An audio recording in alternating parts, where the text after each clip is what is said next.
पिछले सेशन में जो हमने एग्जांपल देखा था उसमें हमने कस्टमर को जो सेल्स किया है वो अपनी ही स्टेट में किया है, और इस एग्जांपल में थोड़ा सा अलग देखेंगे हम लोग। 2.5 लाख से ऊपर अगर आपका कोई बिल है और इंटरस्टेट सेल्स अगर आप करते हैं तो उस केस में आपको bill wise detail GST return में देनी ज़रूरी होती है। तो इस केस को हम लोग इस एंट्री के द्वारा सीखने वाले हैं, जो इस सेशन में हम सीखने वाले हैं। अब ध्यान रखिएगा, इसमें सेल जो है वो इंटरस्टेट है, 2.5 लाख से ऊपर के अमाउंट का बिल है और डायरेक्ट हमने कस्टमर को या कंज्यूमर को सेल किया हुआ है।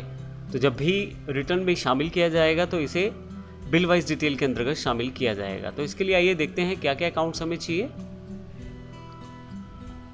सबसे पहले यहाँ पे क्योंकि सेल्स इंटरस्टेट है तो सेल्स इंटरस्टेट का मैंने एक लेजर क्रिएट कर लिया है।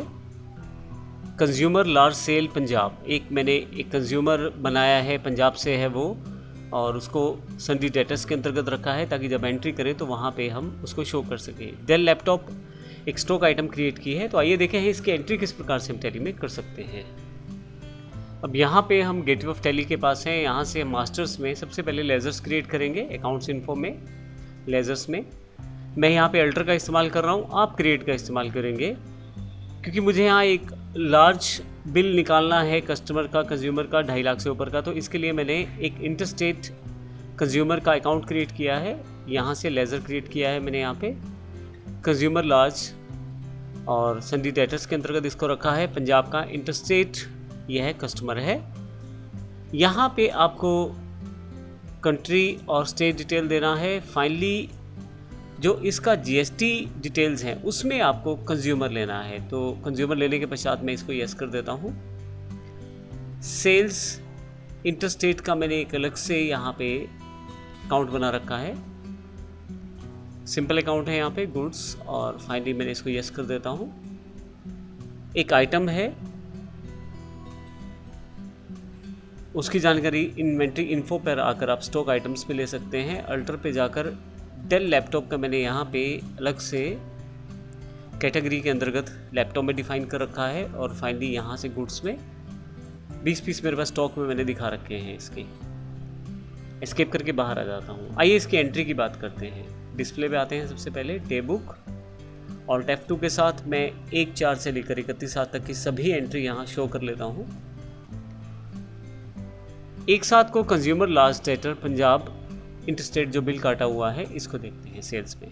सबसे पहले मुझे यहाँ पे रेफरेंस नंबर देना है बिल का।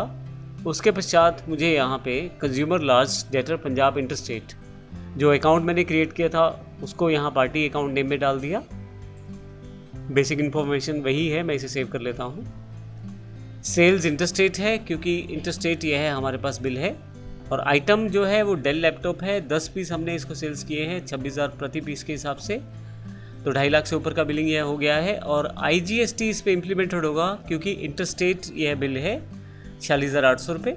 एंटर करके इसको मैं सेव कर देता हूँ। इस तरह से आप जो कंज्यूमर हमारा 2.5 लाख से ऊपर की बिलिंग का बिल रहता है जिसके लिए, और इंटरस्टेट बिल रहता है, उसको यहाँ से काट सकते हैं। फाइनली अगर मैं डिस्प्ले पे आकर स्टैट्यूटरी रिपोर्ट्स पे आऊँ और जीएसटी में जीएसटीआर 1 को देखूँ तो यहाँ पे अलग से कैटेगरी है B2C लार्ज इन्वॉइसेस। अभी यहाँ पे देखें आप शो नहीं कर रहा है, और ये इसलिए शो नहीं कर रहा क्योंकि मैंने जो अभी जो इन्वॉइस जनरेट किया है वो इनकम्प्लीट मिसमैच इन्फॉर्मेशन में यहाँ दिखाया जा रहा है। तो इसको मैं रिजॉल्व कर सकता हूँ। उसके पश्चात यह B2C लार्ज इन्वॉइसेस में आ जाएगा। एंटर करते हैं इसको, और इनकम्प्लीट जो इन्फॉर्मेशन है उसको वर्कआउट करते हैं। यहाँ पे डेल लैपटॉप में जो सेल्स है, जो नेचर ऑफ ट्रांजैक्शन है, वह हमारी यहाँ पे टैक्सेबल है, और इंटरस्टेट सेल्स है यह। तो इसके लिए मैं यहाँ से नेचर ऑफ ट्रांजैक्शन चेंज कर लेता हूँ। टैक्सेबल वैल्यू 2,60,000 रुपये है, और 18% का टैक्स है, बेस्ड ऑन वैल्यू है। एंटर, इसे सेव कर लेता हूँ। जब आप इसे सेव करेंगे तो इस टेबल से हट जाएगा, और वापस आ जाएं तो आपको यही बिल जो है B2C लार्ज इन्वॉइसेस में दिखाई देना शुरू कर देगा। जब भी कोई ऐसा प्रॉब्लम रहता है, किसी एंट्री में कोई कमी रहती है, तो आप उसको इनकम्प्लीट मिसमैच इन्फॉर्मेशन में देख सकते हैं और उसे मॉडिफाई करके यहाँ पे ला सकते हैं। अब हमारा इस पूरे सेशन में जो मेन पॉइंट है वो ये है कि हमने एक लार्ज इन्वॉइस जनरेट किया है जो इंटरस्टेट कस्टमर का है, डायरेक्ट कंज्यूमर को हमने ये बिल दिया है और 2.5 लाख से ऊपर का ये बिल है इंटरस्टेट में, उसकी जब भी हम एंट्री करेंगे या उसको जब भी रिकॉर्ड करेंगे टैली में, तो उसके लिए GSTR1 में अलग से डिफ़ाइन किया गया है फील्ड यहाँ पे। तो इस तरह से हम यहाँ पे शो कर सकते हैं अपनी B2C लार्ज इन्वॉइसेस, अर्थात बिजनेस टू कस्टमर या कंज्यूमर लार्ज इन्वॉइसेस की इन्फॉर्मेशन को। स्मॉल इन्वॉइसेस हमने पिछले सेशन में देखे थे। अब नेक्स्ट सेशन से हम बात करने वाले हैं रिटर्न्स के बारे में। तो जो हमारे पास रिटर्न्स हैं वो कौन सी हैं, किस प्रकार हमें उन्हें फ़ाइल करना है, कब कब फाइल करना है, ये सारी की सारी डिटेल इन्फॉर्मेशन हम अगले सेशन से शुरुआत करने वाले हैं और GSTR 1, 2, 3B या 3 के बारे में पूरी जानकारी लेंगे कि कौन कौन सी रिटर्न्स कब कब जाएंगी और क्या क्या उनके लिए रिक्वायरमेंट्स हैं। धन्यवाद।